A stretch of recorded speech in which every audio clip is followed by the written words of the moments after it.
امی کے دل کی دھڑکن تیز ہو گئی اور ڈر کے مارے ایک ہلکی سی چیخ نکل گئی، لیکن اس آواز کا اثر الٹا ہوا اور وہ چیز جو پہلے دور تھی اب امی کے قریب آ رہی تھی۔ اس نے امی کی آواز سن لی تھی اور ایسا لگتا تھا جیسے اب وہ امی کو ڈھونڈنے لگا ہے۔ امی نے اپنی سانس بھی روک لی، ان کا دل ایسے دھڑک رہا تھا کہ جیسے وہ بس پھٹ جائے گا۔ وہ چیز آہستہ آہستہ اپنا ہاتھ امی کی طرف بڑھاتی لیکن ہر دفعہ اپنا ہاتھ واپس کھینچ لیتی۔ عجیب بات یہ تھی کہ وہ چیز امی کو محسوس کر رہی تھی، لیکن کسی وجہ سے ان تک رسائی حاصل نہیں کر پا رہی تھی، جیسے کوئی نظر آتی لکیر تھی جو اسے روک رہی تھی۔ اس حالت میں امی بہت دیر تک سہمی رہی۔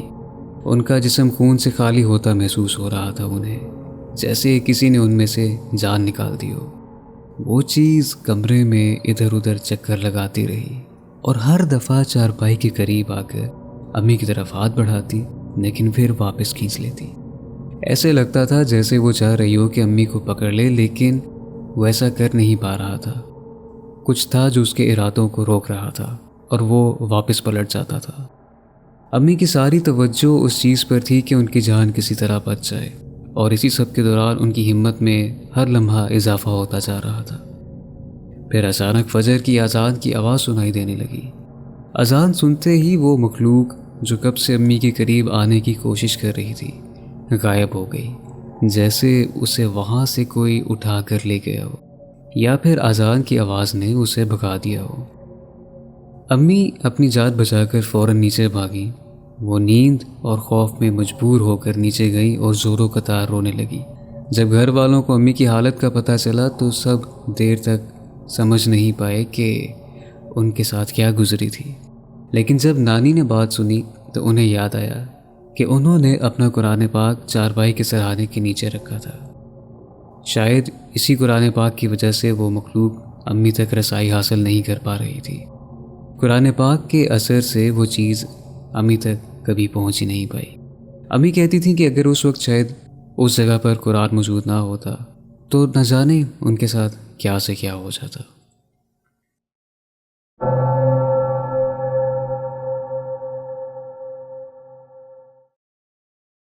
میری بڑی پھپھو کی زندگی کا ایک بہت ہی عجیب اور خوفناک پہلو ان کے اس گھر سے جڑا ہے جو ان کے شوہر نے شادی کے بعد بنایا تھا۔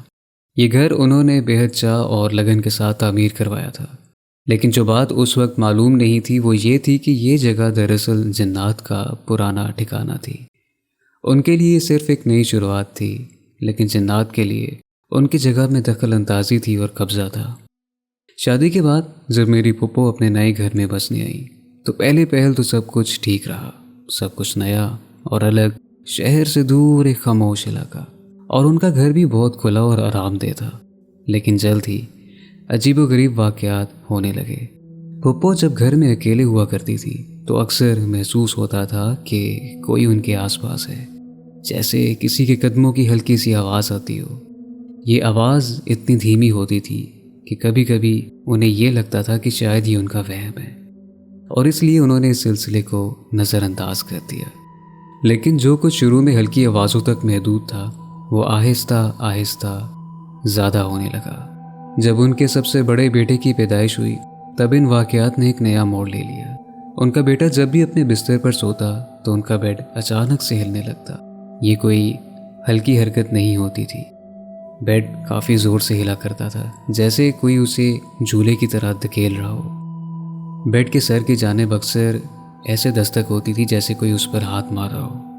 پھپھو کے لیے یہ سب بہت حیرت انگیز اور ڈراونا تھا۔ ایسے واقعات انہیں بے چین کر دیتے تھے، اور آخرکار انہوں نے یہ بات اپنے شوہر سے ڈسکس کی اور انہیں سب کچھ بتایا۔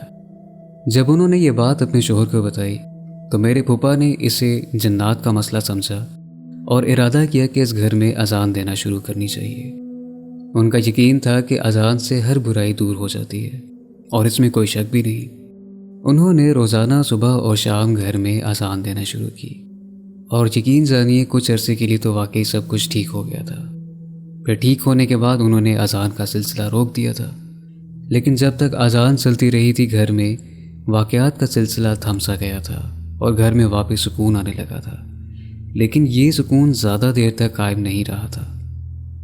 کچھ عرصہ گزرا اور پھپھو کے گھر میں ان کے جڑواں پیدا ہوئے۔ جب وہ جڑواں تقریباً 6 سال کے ہوئے تو ایک اور خوفناک واقعہ سامنے آیا۔ اکثر میرے وہ دونوں کزنز اپنے گھر کے صحن میں کھیلا کرتے تھے۔ انہوں نے چارپائیاں بچھائی ہوتی تھیں اور گرمی کی راتوں میں وہیں پر سویا کرتے تھے۔ ایک رات جب وہ اپنی چارپائی پر لیٹے تھے تو اچانک ان کی چارپائی ہلنے لگی۔ پہلے تو انہیں یہ لگا کہ شاید زمین ہل رہی ہے، زلزلہ ہوگا، لیکن چارپائی دراصل ہوا میں کچھ انچ اوپر اٹھنے کی کوشش کر رہی تھی، بالکل ایسے کہ جیسے کہ اسے اوپر اٹھانے کی کوشش کر رہا ہو۔ ان کا بڑا بھائی بہت زور سے اپنی چھوٹی بہنوں کی چارپائی کو کھینچ رہا تھا کہ تاکہ وہ چارپائیاں سٹیبل رہیں، مگر 1 منٹ تک وہ چارپائی ہوا میں ٹہرنے کی پوری کوشش کر رہی تھی نیچے، اور پھر اچانک نیچے گر گئی۔ ان جڑواں بھائیوں کو اس واقعے کے بعد کافی شدید بخار ہو گیا تھا اور وہ کئی دن تک بیمار رہے تھے، کیونکہ ان کے لیے یہ کافی خوفناک منظر تھا۔ یہ واقعہ گھر والوں کے لیے بہت ہی گھبراہٹ والا تھا۔ ان سب نے سمجھا کہ یہ کوئی منفی طاقت ہے جو بچوں کو نقصان پہنچانا چاہتی ہے۔ پھر گھر کے اور لوگوں کو بھی عجیب و غریب چیزیں محسوس ہونے لگیں۔ ان کے گھر کا پرانا اسٹور روم جو صحن کے ایک کونے میں ہوا کرتا تھا، وہاں سے اکثر رات کو ایک بزرگ نظر آتے تھے۔ یہ بابا جی سفید رنگ کے کپڑے پہنے ہوئے ہوتے تھے، ان کی سفید لمبی داڑھی ہوتی تھی۔ وہ رات کے وقت صحن میں گھومتے اور بقول میری پھپھو کے اکثر انہیں ان کا عکس صحن میں رات کے وقت گھومتے ہوئے نظر آتا تھا۔ گھر میں یہ واقعات کبھی کبھار ہی ہوا کرتے تھے، لیکن جب پھپھا کی وفات ہوئی تو سب کچھ بدتر ہو گیا۔ ان کی وفات کے بعد گھر میں ہمیشہ ایک عجیب سی بے سکونی اور خوف کی فضا چھا گئی۔ اب جو چیزیں پہلے چھپ کر ہوتی تھیں کھلے عام نظر آنے لگیں۔ گھر میں دستک سنائی دیتی تھی، دروازوں پر ہلکی ہلکی دستک ہوتی جیسے کوئی وہاں پر ہو، لیکن دیکھنے پر ادھر کوئی بھی نہیں ہوتا تھا۔ جب بھی رات کا وقت ہوتا تو گھر کے اندر چہل قدمی کی آوازیں سنائی دینے لگتی، لیکن جب جا کر دیکھا جاتا تو وہاں پر کوئی بھی نہیں ہوتا تھا۔ ان کے گھر میں ایک بائک بھی تھی، اور اکثر رات کو جب وہ لوگ صحن میں بائک پارک کرتے تھے تو انہیں بائک کے آس پاس آگ کے گولے نظر آتے تھے۔ یہ آگ کے گولے جیسے ہوتے تھے جو ایک عجیب روشنی سے گھر کے اندر گھومتے رہتے تھے۔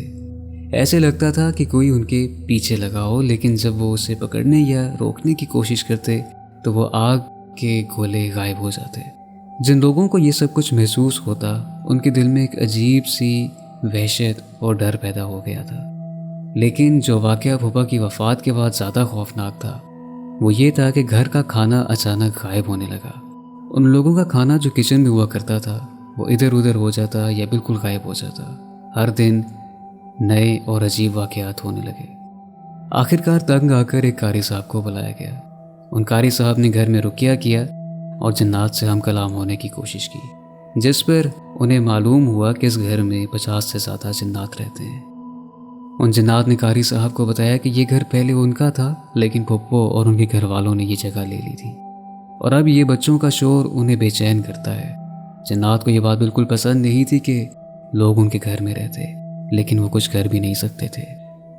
قاری صاحب نے ان سے التجا کی کہ وہ گھر سے چلے جائیں اور یہ جگہ چھوڑ دیں، مگر انہوں نے انکار کیا۔ ان جنات کا کہنا تھا کہ وہ یہاں سے نہیں جائیں گے کیونکہ یہ ان کا پرانا ٹھکانہ تھا۔ اس فیصلے کو لے کر کافی بحث ہوئی تھی، لیکن آخرکار جنات نے ایک وعدہ کیا۔ انہوں نے کہا کہ گھر کے اندر وہ دوبارہ داخل نہیں ہوں گے، لیکن صرف چھت کی حد تک محدود رہیں گے جہاں پر ایک کمرہ ہوا کرتا ہے۔ وہ گھر کے افراد کو نقصان نہیں پہنچائیں گے، مگر ان کا مقام وہی رہے گا۔ آج بھی وہ سبھی جنات پھپھو کے گھر کی چھت پر رہتے ہیں۔ جب بھی کوئی چھت پر جاتا ہے تو اندھیرا ہوتے ہی وہاں کالے سائے نظر آتے ہیں جو ادھر ادھر چلتے پھرتے ہیں، دکھائی دیتے ہیں۔ کوئی ان کو چھو نہیں سکتا مگر ان کی موجودگی کو محسوس ضرور کر سکتا ہے۔ اس کے علاوہ اگر کبھی کوئی کزن رات کو چھت پر سوئے تو اگلے ہفتے یا تو اس کو کوئی چوٹ لگتی ہے تو یا پھر کوئی ایسا معاملہ پیش آتا ہے جو سمجھ سے پرے ہوتا ہے۔ یہ واقعات آج بھی پھپھو کے گھر والوں کو یاد ہیں اور وہ اب تک ان جنات کے ساتھ اپنی زندگی گزار رہے ہیں۔ انہوں نے ان قاری صاحب کے وسیلے سے گھر کو محفوظ بنایا، لیکن چھت پر رہتے ہوئے جنات کے ساتھ اب وہ لوگ سمجھوتا کر چکے ہیں۔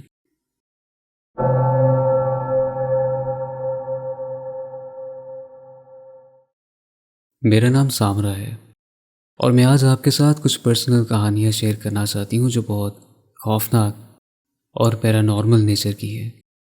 پچھلی دفعہ میں نے آپ کو بتایا تھا کہ ہمارے گھر کے گراؤنڈ فلور پر میرے ساتھ ایک واقعہ ہوا تھا جس میں مجھے کچھ پیرانارمل ایکٹیویٹیز محسوس ہوئی تھی، لیکن یہ بات یہاں تک ختم نہیں ہوئی تھی۔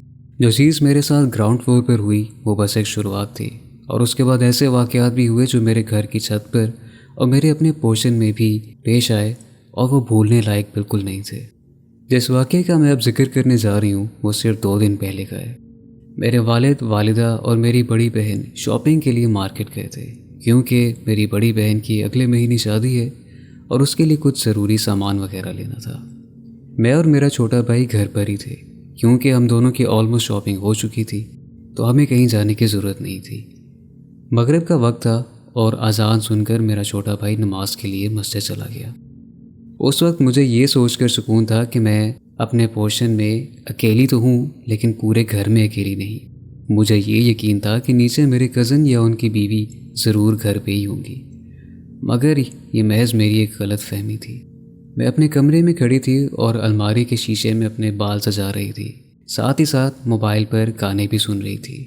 شیشے میں دیکھنے سے کمرے کا دروازہ بالکل صاف نظر آتا ہے، اور اسی شیشے میں جب میں اپنے بالوں پر دھیان دے رہی تھی، اچانک مجھے ایسا لگا کہ کوئی عکس جس نے کمرے کے دروازے سے جھانکا ہے اور پھر فوراً واپس چلا گیا۔ یہ سب کچھ اتنی جلدی ہوا کہ میری سمجھ میں کچھ نہیں آیا۔ وہ عکس سفید معلوم ہو رہا تھا لیکن اس کا قد بے حد چھوٹا تھا۔ میں نے فوراً پیچھے مڑ کر دیکھا لیکن وہاں کوئی بھی نہیں تھا۔ اس وقت میری جو حالت تھی اسے لفظوں میں بیان کرنا مشکل ہے، کیونکہ اس عکس کی ہائٹ بہت چھوٹی تھی۔ میں نے خود کو تسلی دینے کے لیے یہ سوچا کہ شاید کوئی بلی وغیرہ ہوگی، لیکن گھر کے تمام دروازے بند تھے اور پورے گھر میں کوئی بلی نہ ہو تو یہ تسلی بھی کام نہیں آئی تھی۔ گھبراہٹ میں میں نے فوراً نیچے اپنے کزن یا ان کی بیوی کو آواز لگائی، لیکن جب کوئی جواب نہیں آیا تو میری گھبراہٹ میں مزید اضافہ ہو گیا۔ پھر میں نے ہمت کی اور آیت الکرسی کا ورد کیا اور جلدی سے نیچے کی طرف چل پڑی۔ نیچے جا کر دیکھا تو پتہ چلا کہ نیچے کا پورشن خالی ہے اور لاکڈ بھی ہے۔ اب میری حالت اور خراب ہونے لگ گئی۔ مجھے یہ سمجھ نہیں آیا کہ میں کیا کروں، کیونکہ اب مجھے پتہ چل گیا تھا کہ میں پورے گھر میں اکیلی تھی۔ اس وقت مجھے اپنے اکیلے ہونے کا خوف زیادہ محسوس ہو رہا تھا، لیکن میں لگاتار آیت الکرسی کا ورد کرتی رہی۔ بے شک اللہ تعالیٰ کے کلام سے دل کو سکون ملتا ہے۔ کچھ دیر بعد تقریباً آدھا گھنٹہ گزر چکا تھا۔ میرا بھائی گھر واپس آیا اور اس وقت میں جس حالت سے گزری وہ صرف میں ہی جانتی ہوں۔ یہ واقعہ تو مختصر ہے، لیکن جو ڈر مجھے اس وقت محسوس ہوا وہ اس لیے تھا کیونکہ ہمیں پتہ ہے کہ ہمارے گھر میں ہمارے علاوہ کوئی اور بھی ہے۔ اب دوسرا واقعہ جو میں آپ کے ساتھ شیئر کر رہی ہوں وہ بھی کچھ مہینے پہلے کا ہے۔ میں اپنے گھر کی چھت پہ ایک کمرے میں موبائل یوز کر رہی تھی۔ عصر کی اذان ہوئی اور میں نے نیچے جانے کا سوچا۔ جیسے ہی میں اٹھی مجھے اچانک سے ایک آواز سنائی تھی، بالکل ویسے جیسے کوئی پائل پہن کر چل رہا ہو۔ یہ آواز بہت زیادہ واضح تھی اور میری سمجھ میں یہ نہیں آیا کہ یہ آواز کہاں سے آ رہی تھی۔ میں اپنی جگہ پر کھڑی تھی اور سوچ رہی تھی کہ یہ آواز کس طرف سے آئی۔ پھر مجھے محسوس ہوا کہ یہ آواز بالکل میرے سامنے سے آئی ہے۔ جیسے ہی میں نے اس طرف دیکھا مجھے لگا کہ یہ آواز بہت تیز رفتار سے میرے قریب آ رہی ہے۔ مجھے یوں محسوس ہوا کہ کوئی پائل پہن کر میرے ارد گرد گھوم رہا ہے۔ پہلے یہ آواز دور تھی لیکن آہستہ آہستہ میرے قریب آتی گئی۔ یہ آواز اتنی تیز تھی کہ میں اپنے جسم میں ایک عجیب سی لاچار کیفیت کو محسوس کر رہی تھی، جیسے میرے اندر جان نہ ہو۔ مجھے کسی چیز کا عکس یا کوئی روپ تو نظر نہیں آیا، لیکن یہ آواز بالکل میرے قریب سے گزری۔ پھر مجھے یوں محسوس ہوا کہ وہ جو بھی تھا میرے آس پاس ایک دائرہ کاٹ کر وہاں سے واپس چلا گیا، ٹھیک اسی جگہ جہاں سے یہ آواز شروع ہوئی تھی۔ میں نے فوراً آیت الکرسی پڑھی۔ اللہ کا شکر ہے کہ کچھ دیر بعد وہ آواز بالکل تھم گئی اور مجھے دوبارہ نہیں آئی۔ لیکن اس واقعے نے مجھے اتنا زیادہ ڈرایا کہ میں فوراً اس کمرے کا دروازہ بند کر کے نیچے بھاگ گئی۔ اس وقت میری حالت کافی ناساز تھی، لیکن اللہ تعالیٰ کا بے حد شکر ہے کہ مجھے کوئی جانی نقصان نہیں پہنچا۔ اس پائل کی آواز اس قدر تیز اور زیادہ تھی کہ نیچے آنے کے بعد میرا سر بہت بھاری محسوس ہو رہا تھا۔ سر میں بہت تیز درد شروع ہو گیا، لیکن اس کے علاوہ اور کچھ بھی نہیں ہوا۔ یہ دونوں واقعات میرے لیے ایسے ہیں جو میں کبھی بھول نہیں سکتی۔ ہم سب کو یہ پتہ ہے کہ ہمارے گھر میں کوئی اور مخلوق بھی ہے، لیکن کیونکہ اس مخلوق نے کبھی ہمیں جانی نقصان تو پہنچایا نہیں، تو ہم نے بھی کبھی کسی عالم سے اس بارے میں رجوع نہیں کیا۔ ہمارے لیے یہ واقعات عجیب اور خوفناک تو ضرور ہیں، لیکن ہمارا یقین ہے کہ اللہ تعالیٰ ہمیشہ ہمیں اپنی حفاظت میں رکھتے ہیں، اس لیے ہم اپنی زندگی میں آگے بڑھتے رہے ہیں، لیکن ان واقعات کو کبھی میں بھول نہیں سکی۔ اللہ تعالیٰ آپ کو اور مجھے، ہم سب کو ہمیشہ اپنے حفظ و امان میں رکھے۔ امید ہے کہ آپ کو آج کا ایپیسوڈ پسند آیا ہوگا۔ اپنی نمازوں کو قائم کیجیے، اللہ کی طرف رجوع کیے، کیونکہ جب تک زندگی ہے، جب تک سانس ہے، توبہ کے دروازے کھلے ہوئے ہیں۔ تو اس وقت کا بھرپور فائدہ اٹھائیے، مجھے اور سب کو اپنی دعاؤں میں یاد رکھیے۔ اللہ تعالیٰ آپ کو اور مجھے ہمیشہ اپنے حفظ و امان میں رکھیں۔ اگر آپ کو ایپیسوڈ پسند آیا ہے تو لائک کرنا مت بھولیے گا، اور اسی کے ساتھ ملتے ہیں آپ سے اگلے ایپیسوڈ میں۔ تب تک کے لیے فی امان اللہ۔